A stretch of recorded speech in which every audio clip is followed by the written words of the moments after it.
What up, guys? Yeah, we got another beer review coming at you, and it's a little breezy off and on, so I apologize if you have any noise things. But wanted to get another beer review for you guys, and this is a Arizona local. It is from SanTan Brewing Company outside of, I think it's Chandler, which is a suburb of Phoenix, and it is Mr. Pineapple Wheat Beer. And the flavored, fruit-flavored wheat beer craze, I think, is kind of in the rearview mirror. That was like a big thing before the IPA and then the sour thing came about. But who knows? Maybe it comes back around at some point. For me, I'm a big fan of really good, well-done wheat beers. There's not a lot of stuff you can hide behind with a wheat beer. But some of the fruit ones got a little... I feel like they lost their way a little bit. So for me, fruit beers are kind of hit and miss. But let's get this one cracking.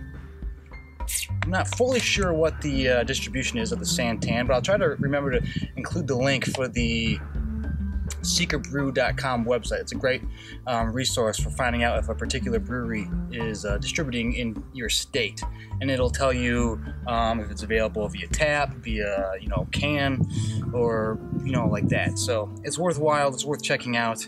And I think SanTan is the largest independent-owned brewery in Arizona. I can't remember. Four Peaks at one point was, but Budweiser bought them out, but I'm guessing SanTan is. From my experience with them, is that they're a pretty decent, craft brewery. And all the stuff they make isn't just kind of Mr. Beer Kit. The beers do have some variety. So, anyways, this is poured. This is in the nice plastic cup. I feel like I should be going to a baseball game, but instead, this is my stadium today.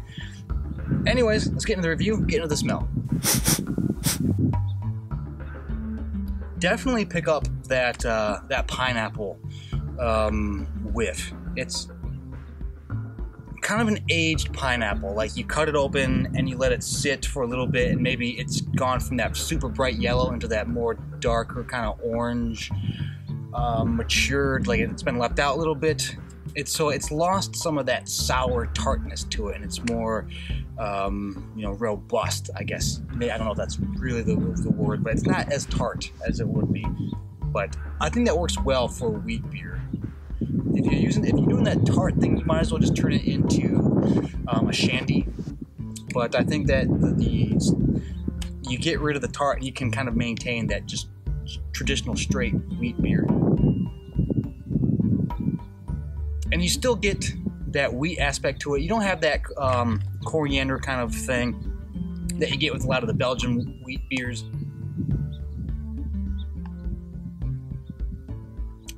There's a bit of that like fresh cut grass aroma to it.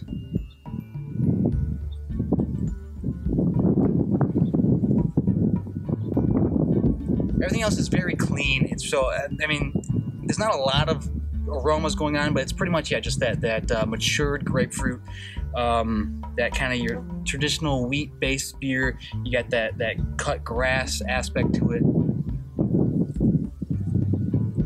I just got bubbles up my nose, but I think it smells pretty good, especially if you want something that's hot. When it's hot out, I think this works very well. So I'm going to recommend it on aroma. Let's get into the taste.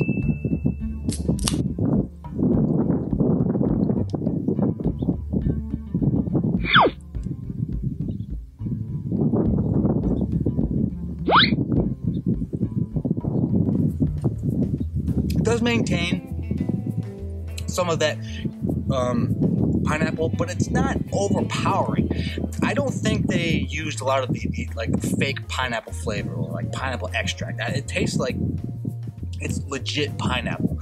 Sometimes that was the one problem I had with a lot of the fruit wheat beers, is you could tell they were just pumping it full of like extract and just fake fruitiness, and it got to be like a little chemically, especially with like cherry beers. Like, cherry wheat was like the original like flavored wheat beer from Sam Adams, but recently when I have it, it's very chemically, but it's got a lot of fond memories for me.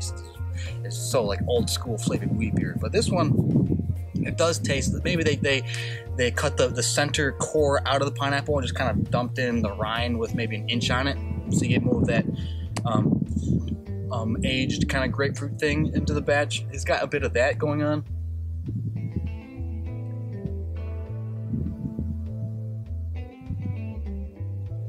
Which I think is important because the base wheat is kind of uninspiring. There's not a lot going on.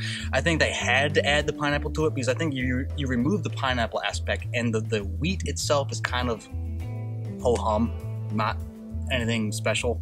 It's maybe even a hair less than special, but the pineapple really kind of adds a different element to it and makes it interesting. Without it, definitely I wouldn't be going for it.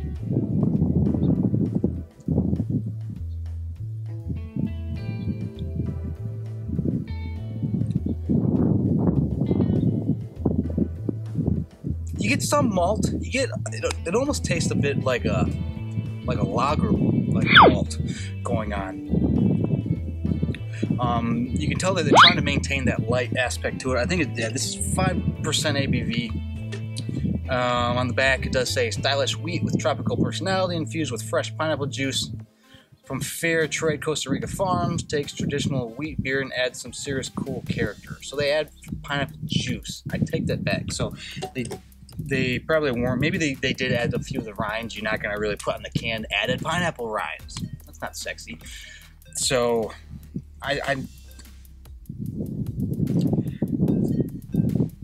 but maybe it is just pineapple juice. I don't know. I'd almost like, I don't know.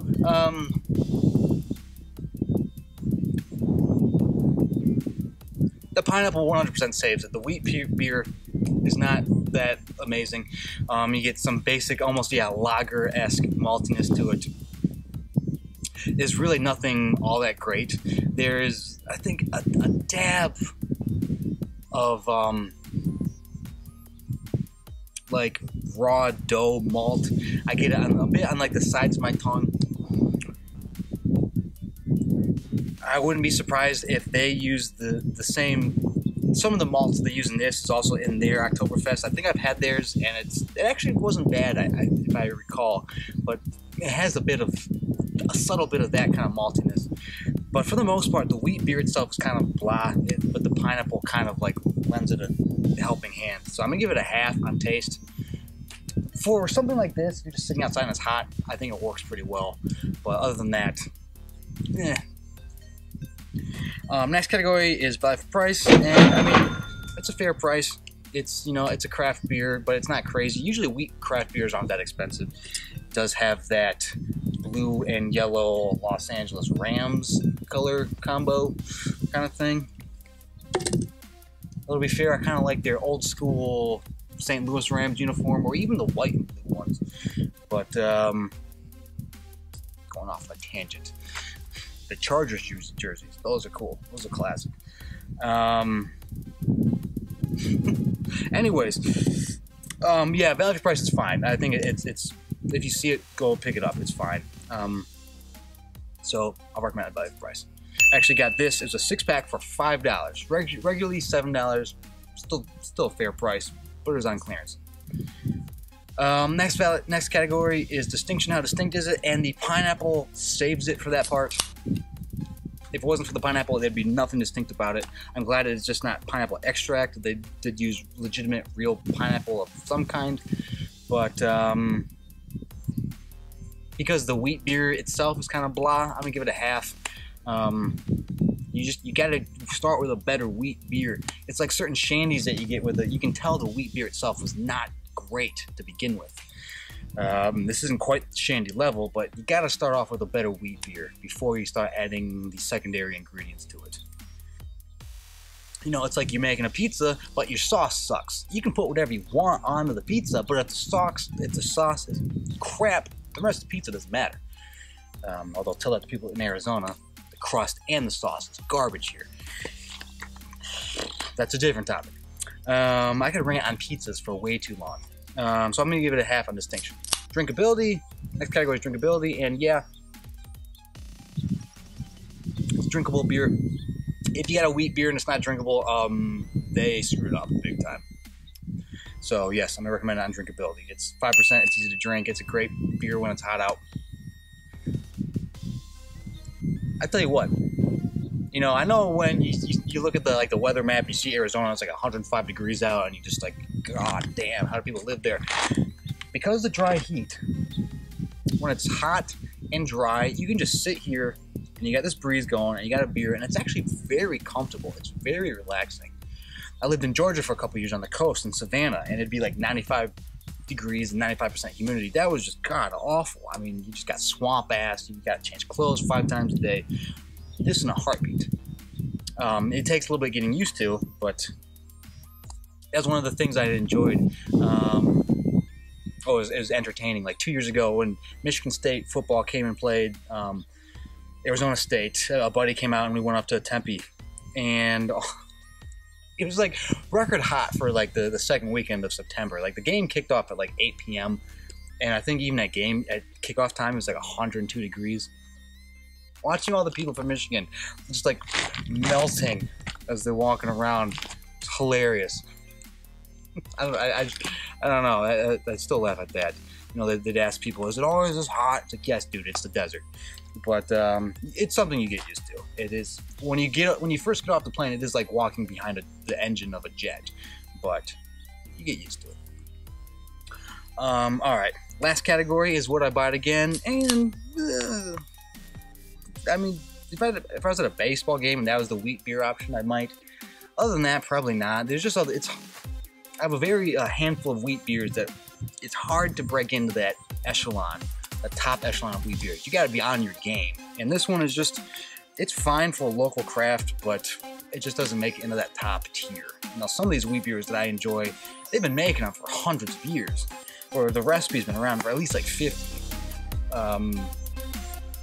So this one I probably won't buy it again.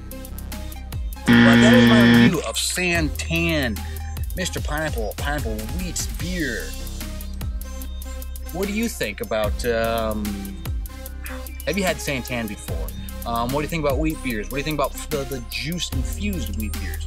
Let me know in the comments, like, subscribe, do all the good stuff. And so for myself and Mr. Pineapple, take it easy.